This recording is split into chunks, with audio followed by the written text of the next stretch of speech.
KDA employees union CBA کو KDA میں بھرتیوں کے معاملے پر گہری تشویش ہے اور ملازمین کے تنخواہوں کے بند کرنے کے آرڈر کو فوری طور پر منسوخ کیا جائے۔ KDA امپلائیز یونین CBA کا ایک ہنگامی اجلاس CBA آفس میں KDA امپلائیز یونین کے سرپرستی اعلیٰ سید عمران حسین جعفری کی سربراہی میں منعقد ہوا۔ اجلاس میں بھرتیوں کے معاملے پر سخت تشویش کا اظہار کیا گیا۔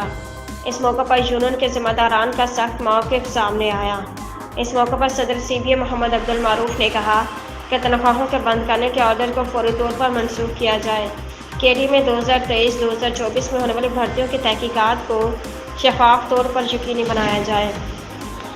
CBA سابقہ ادوار کے ملازمین کو مشکوک ملازمین کی فہرست میں شامل کرنے کے عمل کے خلاف ہے۔